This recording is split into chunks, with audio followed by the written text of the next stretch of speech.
Now slowly let it go. We are not here to rush. We are not here to judge. We are here to listen, to remember, to awaken. For many years, I've walked a path few see, but all have access to, the path inward. I was not born wise.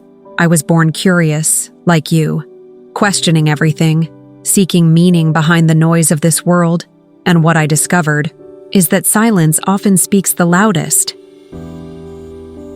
Today, I want to share with you something sacred, something that has lingered in the quiet corners of ancient scriptures and in the prophetic visions of Edgar Cayce, the sleeping prophet. He spoke of souls reincarnating through many lives, learning, evolving, refining, until one day we reach our final life. How do you know if this is your last one? What does that even mean? It means liberation. It means your soul has finally learned what it came here to learn. It means your burdens are not yours anymore. They are lessons you've turned into peace. Let us begin with the first sign. But before that, understand, this is not a checklist. This is a mirror. If you look deeply into each sign, you will see not just who you are, but who you have become. Sign 1. You feel old, even when you're young. You could be 22 and feel like you've lived centuries. You speak little, but feel deeply. You see suffering, and instead of reacting with frustration, you offer quiet compassion. When I was just a young novice, I would sit for hours with the elderly, listening not to their words, but to the silence in between. One old man once told me, "I've buried 3 sons. I have no tears left, but I still have love." That day, I understood. Some people have souls that have aged through many lives. And you? If you've ever felt older than your years, it's because your soul carries memories older than your mind. Sign 2. Material things no longer impress you. At some point, gold begins to lose its shine. You stop chasing titles. You stop needing applause. In my early days in the monastery, I gave up everything I owned. It wasn't much, some clothes, a watch, an old phone. But the hardest thing to let go of was my need to be seen. Ego clings, even in silence. But as you grow, you'll notice. The more peace you gain, the less you need. The soul on its final journey doesn't crave possessions. It craves presence. Sign 3. You are drawn to silence and solitude. When you're nearing the end of your soul's reincarnation cycle, you begin to long for quiet spaces, not just around you, but within you. This isn't loneliness. This is aloneness, a sacred solitude. I remember walking alone through the forest just after a storm. The trees had been stripped bare, but they stood. The silence was not empty. It was alive. And I realized then, solitude is not the absence of the world, but the presence of the soul.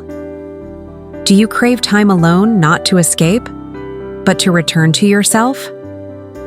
That is not a symptom of sadness. That is the beginning of awakening. Sign 4. You feel deep empathy, even for strangers. When I look into the eyes of someone I've never met, I sometimes feel tears well up. Not from sadness, but from knowing, I have seen you before. When your soul nears the end of its journey, you begin to remember, not with your mind, but with your heart. You see others not as enemies, or even friends, but as parts of yourself. Empathy becomes your nature, not your choice. You feel the pain of others because their pain is your own. In one village I visited, a boy whose mother had just died sat outside the temple gates. I sat beside him. We did not speak. After an hour, he whispered, "I think my mother sent you." But I said nothing, only held his hand. That day I understood. Sometimes your presence is the prayer. Sign 5. You are drawn to spiritual wisdom beyond your religion. Your soul no longer sees borders. You no longer say, "My path is the only way." You begin to drink from all wells, finding truth in the Quran, the Bible, the Bhagavad Gita, the Tao. When I was young, I clung to my teachings tightly. But the older I became, not in body, but in spirit, I realized that all rivers flow to the same ocean. The Buddha once said, "Believe nothing, no matter where you read it, unless it agrees with your own reason and your own common sense." When you are in your last life, you no longer fear exploring truth in unfamiliar places. You see the divine in everything, in all faces, in all words. Now, we have just begun. We have walked only a small stretch of this inner path, but already, I feel you are awakening. Perhaps you are beginning to recognize yourself in these signs, not in pride, but in peace. In our next part, we will go deeper. The final signs are not just about what you feel, but how you live, how you serve, how you let go. I invite you now to pause, reflect. Let these words sink like rain into dry soil, and when you are ready, I will be waiting here to continue walking with you. Welcome back, my friend. I'm honored that you've returned. That means something inside you was stirred, perhaps a memory, perhaps a quiet knowing. The first 5 signs we explored revealed how the soul, in its final life cycle, begins to shed layers of ego, of distraction, of illusion. Now we go deeper, not just into what you feel, but into how you are. You see, the final signs are not just realizations. They are embodiments. You don't simply know them, you live them. Let us continue. Sign 6. You are guided by a deep inner. Knowing, not instinct, not impulse, something older than both, a knowing. You may not know how you know, but you do. When I was walking through a village on the border of Nepal, a man approached me, desperate. His wife was dying, and he didn't know why. I had no formal training in medicine, but something told me, it is her heart. I asked if she had ever spoken of tightness in her chest. He was stunned. She had, just days ago. This is not mysticism, it is memory. Soul memory.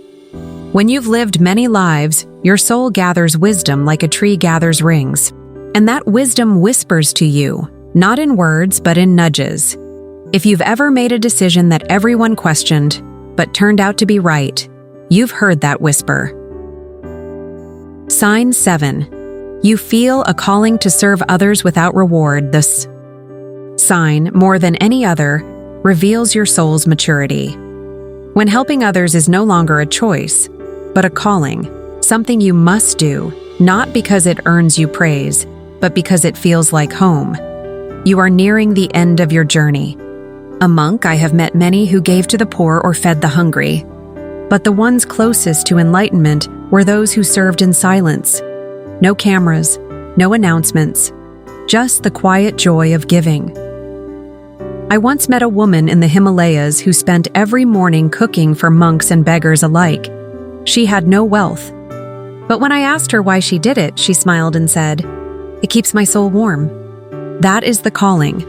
And if you feel it too, if you find yourself helping, not because you should, but because you must, this life may be your final act of compassion before liberation. Sign 8. You are unafraid of death. This may be the most telling sign. Fear of death fades when the soul remembers it is eternal.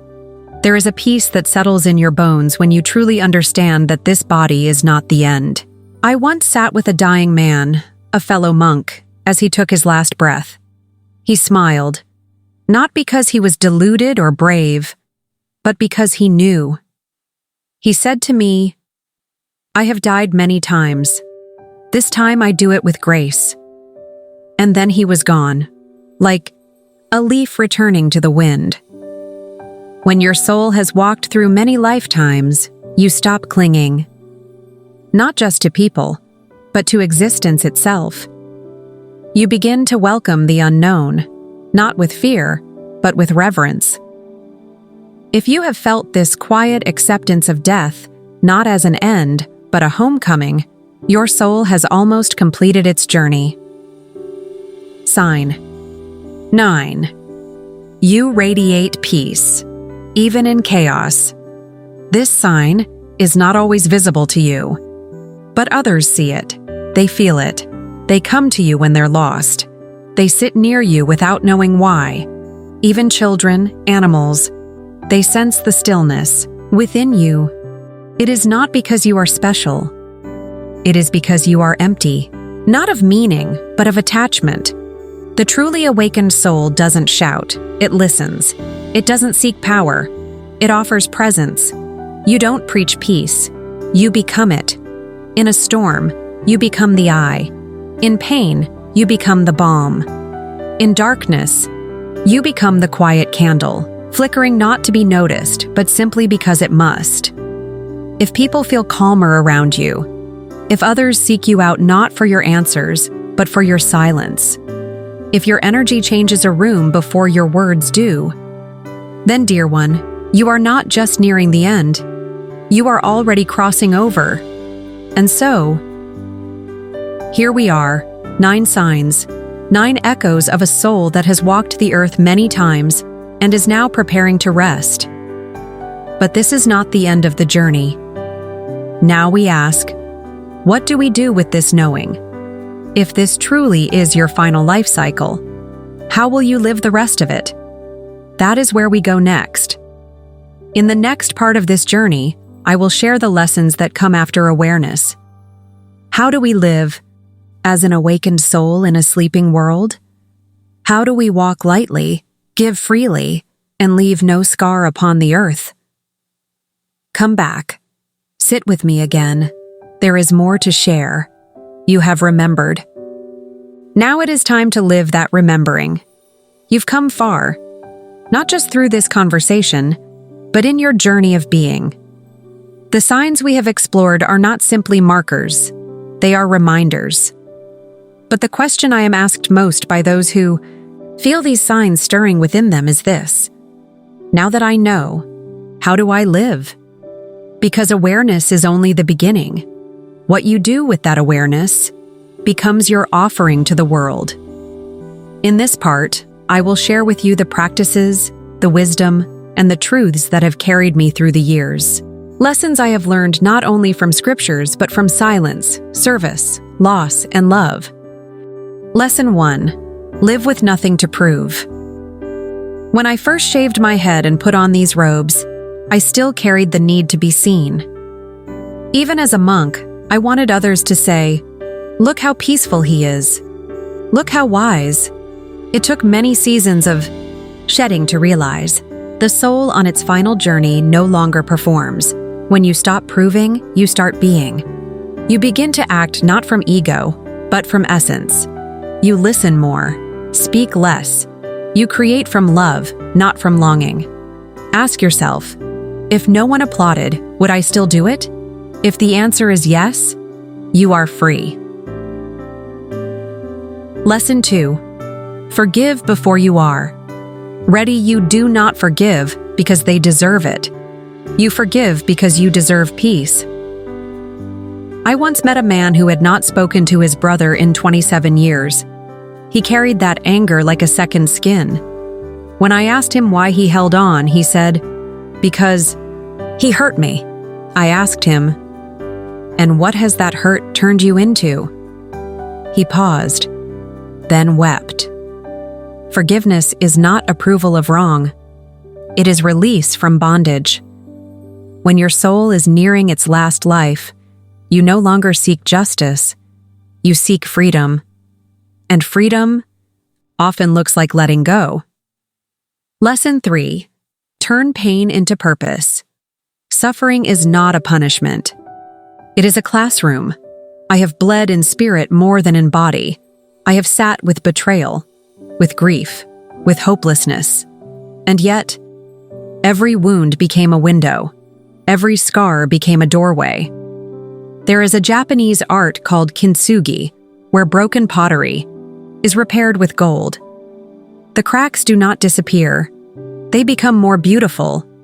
Your pain, too, can shine. If you allow it to teach, not trap. If you allow it to break you open, not just break you down.